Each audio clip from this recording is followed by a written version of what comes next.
Foreign Secretary Dominic Raab to get the UK government's reaction to that election result in the United States. So we know that Joe Biden is going to be the next president. Is that going to be good news for the United Kingdom? Well, look, I first of all congratulate President-elect Joe Biden. He's won with more votes in history in any election. We congratulate Vice President-elect Kamala Harris. She will be the first black woman to hold that office, a landmark achievement. And we're excited by the opportunities for working with the new administration. The contours adjust, the opportunities, some of the risks adjust when there's changes in the White House. But I'm very confident from climate change to cooperation on coronavirus to counter-terrorism, there's a huge bedrock of underlying interests and values that bind us very closely together. And when we look at what Joe Biden has talked about doing in foreign policy, he will have no greater ally and no more dependable friend in the United Kingdom. I wonder if he would see it that way, though, because, of course, Boris Johnson has previously written in the past about Barack Obama's part Kenyan ancestry. And just yesterday, a former spokesperson for President Obama reacted to the Prime Minister's congratulations with this shape-shifting creep weighs in.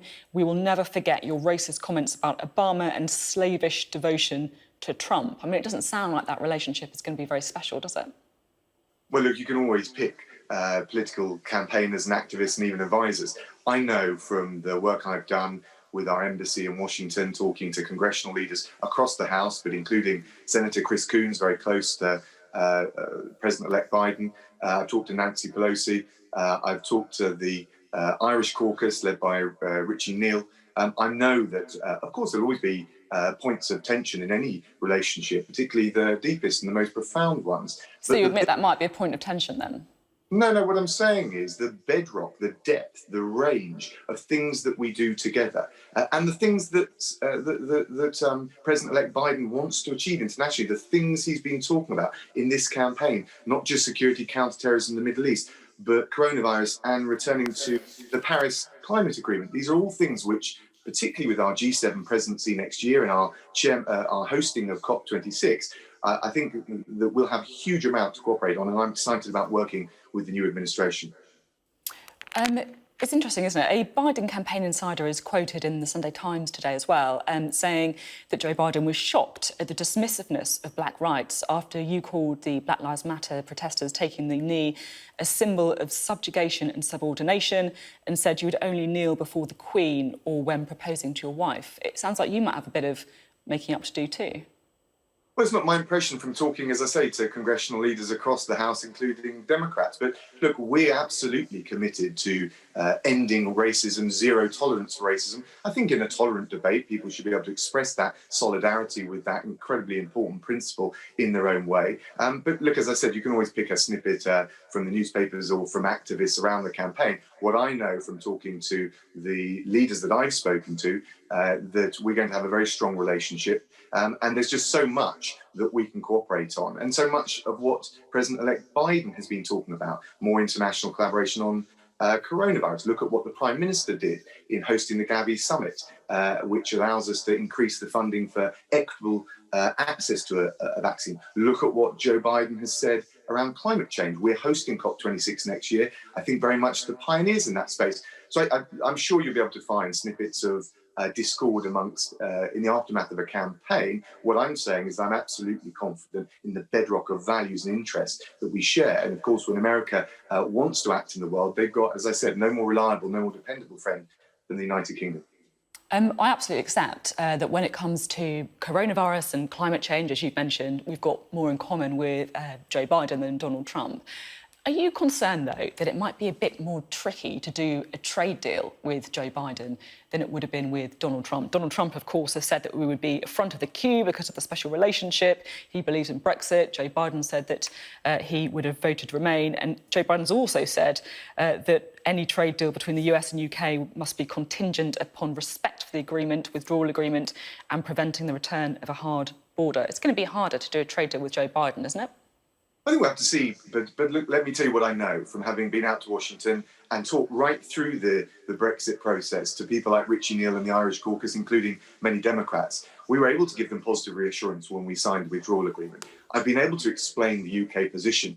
We're the ones that have been unconditional in saying we'll never see any infrastructure put up at the border between the north and the south in Ireland. And we've, of course, listened to the concerns of our American friends. The Democrats feel very vested in the Good Friday Agreement. We understand that. We look back at the work of George Mitchell, Bill Clinton. But I think it's also fair to point out, as I've used those opportunities in Washington to do, that the EU is itself putting pressure on the Good Friday Agreement with the approach it's taken. So I'm sure we'll have a sensible, common sense approach. And actually, when I look across the piece at the issues, I'm looking forward to the opportunities that we'll have. And I'm confident that the relationship between the UK and the US will thrive in the weeks and months ahead.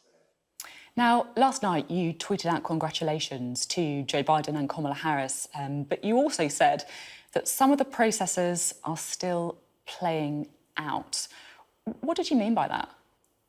Well, it's a statement of fact that we haven't had the formal statement by the Electoral College, and of course there are the appeals going on. And we've, I make no apology as Foreign Secretary for treading very sensitively and carefully whilst we waited for the clarity in the result. We got that clarity, and we offer the new administration, President-elect Biden, Vice President-elect Harris, our full support, and look forward to working with them in the future. But I think it's right that we're careful to respect the sensitivities and indeed the integrity of the US process. That's incumbent on me as Foreign Secretary. You say you have to be careful and respect the sensitivities, but some would argue that's exactly what the tweet doesn't do, because, we've all heard Donald Trump allege that fraud has taken place, that the election's been stolen from him without evidence. Do you not accept that some might see that tweet as playing into those conspiracists? No, I think that's a very partisan skew on it. The reality is we want to respect the integrity and the processes in place.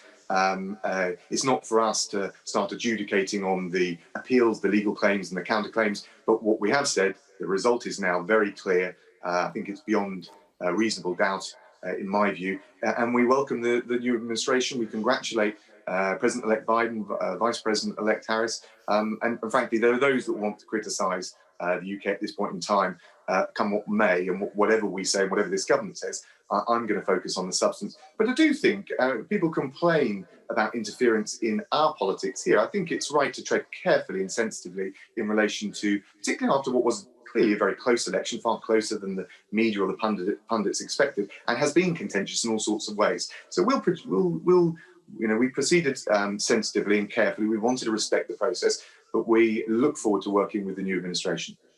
Do you think that all votes should be counted in a democratic election? Look, I'm not going to get drawn into opining on what is a different system in the US. What I can say, and I said from the outset... Hang on, sorry. The question is, do you think all votes should be counted in a democratic election? I find it astonishing there's not an answer to that.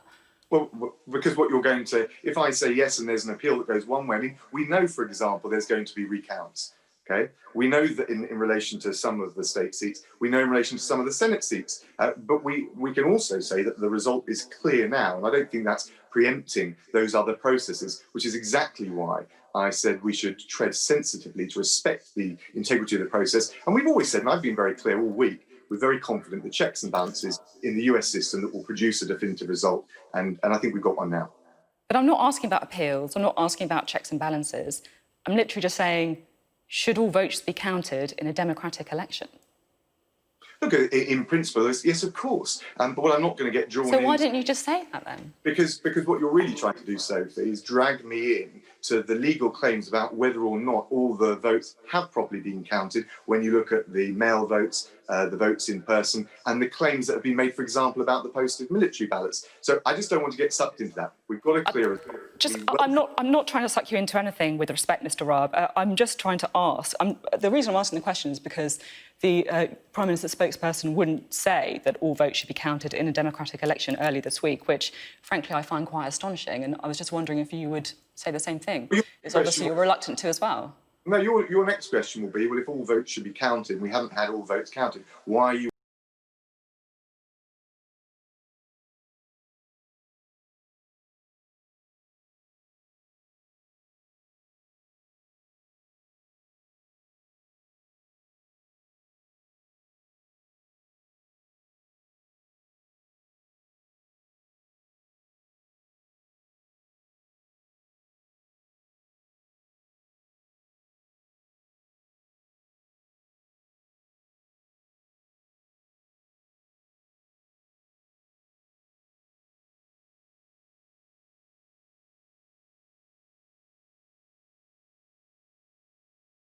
Bye bye.